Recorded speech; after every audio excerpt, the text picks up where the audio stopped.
Welcome in everyone to the penultimate 1:48 HKM Lancaster build video, at least for the Lonesome Lola build. I'm sure we'll do another one of these in the future.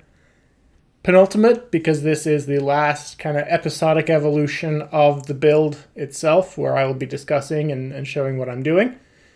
And the final episode will be the cumulative build video set to music. After that video airs, we will be moving straight into the next build series. There are Easter eggs throughout this video and the preceding 3 episodes to tell you what it is. And if you are a Patreon member, you've already seen the intro for the next build series. Here you can see I am applying the Mr. Surfacer 1500 black primer. You will also note I put a little bit heavier coloring or coverage down after the engine nacelles. This is to replicate the exhaust pattern of the aircraft.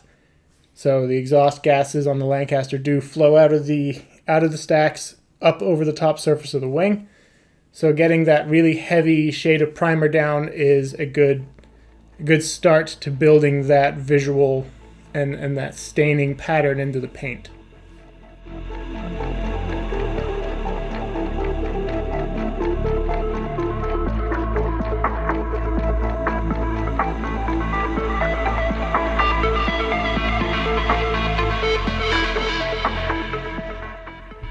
The instructions for this kit do give paint specification for 3 different manufacturers of paint. You have AK Interactive, Tamiya, and Mr. Hobby. Obviously, per the notes on the video, I'm going with Tamiya. It's also convenient because it does give you the mixing instructions needed to make the RAF dark earth color, which AK Interactive and Mr. Hobby have a bespoke color for, but Tamiya does not.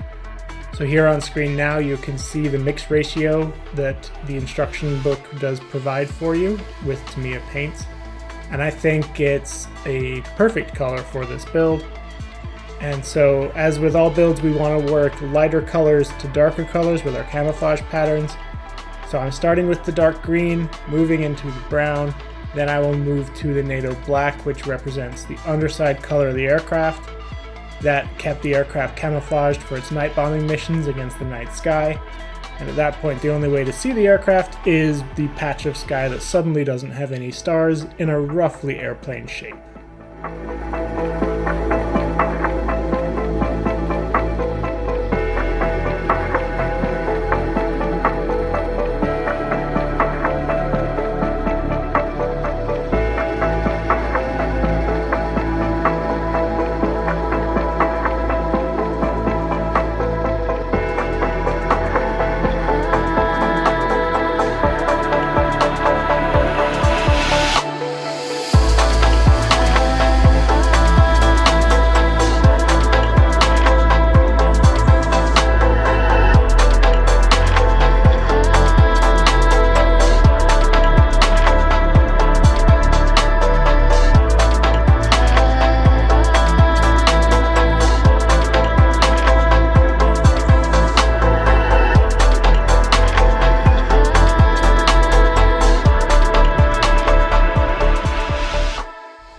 Unlike many other Allied aircraft that were camouflage painted in the field, the Avro Lancasters typically weren't.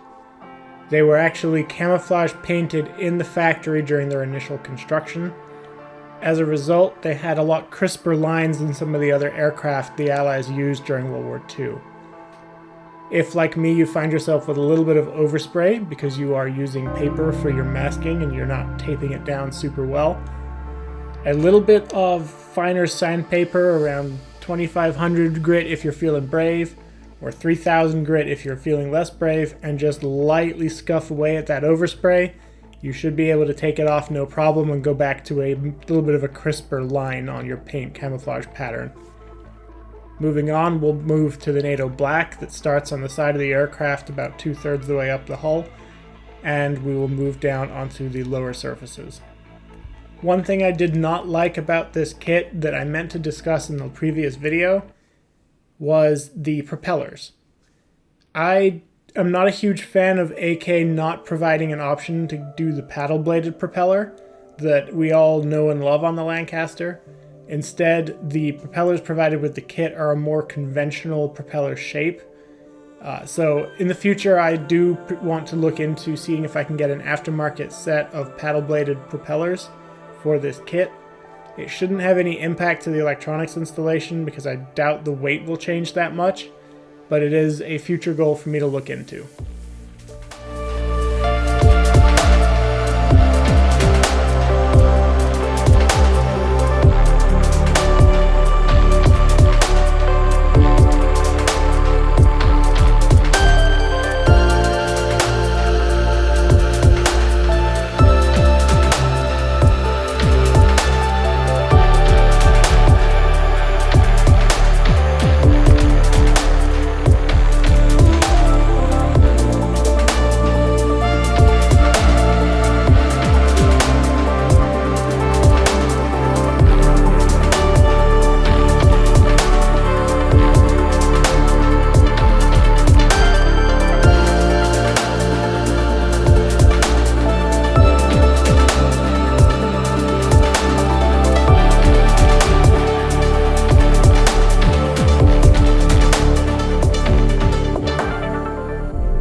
With the addition of the camouflage paint pattern on the aircraft and getting closer to the final paint configuration of the model build, the weathered-in propellers do actually start to look at home, harking back, of course, to the episode where I told you to trust me on that. The next step, of course, is a nice clear coat. That way we get better adhesion for the decals and we're able to weather the aircraft a little bit better. I did not go very heavy with the weathering. I wanted some exhaust staining on the kit, but I didn't really want to go hardcore into, UV degradation and dirt and grime and everything else on the aircraft. I wanted the aircraft to look like it was well taken care of, but still a workhorse. 9th Squadron was, of course, a precision bombing squadron, so it stands to reason that the aircraft would be relatively well maintained and not just absolutely beaten to death.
Beginning the decal process, I started with the lifeboat hatch outline, which is that red square close to the fuselage. The next step was the walkway guides, so those black lines that are very, very tricky to get straight. And then moving on to the RAF roundel, which I initially put in the wrong spot, and then had to very gingerly slide across the wing to the correct spot.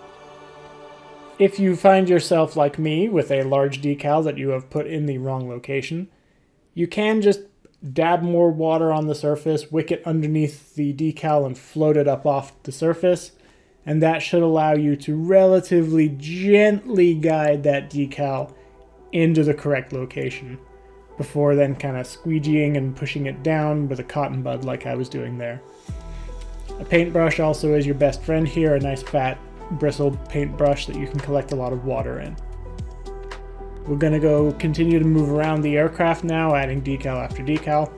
Not a ton of decals in this kit, but they are relatively large and they do stand out, and ultimately they do make all the difference in the world to the model once it's fully decaled. So take your time and make sure you pay attention to get them in the correct locations.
Moving through the remainder of the decals, one thing I do want to address is silvering. So on this model, I am obviously using microsol and microset as I have in my previous builds. For those that haven't watched and aren't familiar, microset's essentially a mild adhesive. Microsol is a softening agent that goes into the decal or onto the decal surface, and it just softens up the material and allows it to conform. So you can see here the RAF roundel kind of curves around that panel on the skin of the aircraft kit and conforms to that kind of divots around the edges of the panel. That's what helps that to happen, is by softening the decal and getting it to conform to that shape.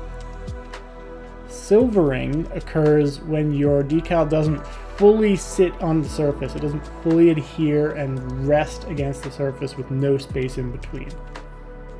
That little bit of lift changes the way the light interacts with the decal to let you see it, and it gives a little bit of silver tint to the carrier film of the decal.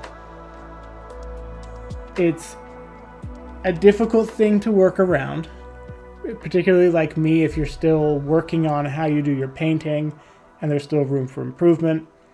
Microsol definitely helps. If you can soften the decal and really get it pressed down against the paint, that does help. And I did have a lot better quality on Lonesome Lola than I did on the previous Memphis Belle build. It is something I do have to work on, because there are one or two decals on the Lancaster when it's finished that you will see a little bit of silvering on. But that's what's causing it, so take your time, make sure your clear coat's nice and actually very smooth if you can, and get your surface well prepped and dust free, and that will go a long way to helping you prevent silvering of the decals. With that being said, it's time to unmask the canopy now. Painting is effectively done. We've applied our last layer of flat clear over the top of the decals to lock everything in, and this video is coming to an end. The last video will be the full build, which will also show the installation of the bomb. It will also show the kit being mounted, and then we'll move to the next one. Thank you all for following along. Hit the subscribe button if you feel like it, and we'll catch you in the next one.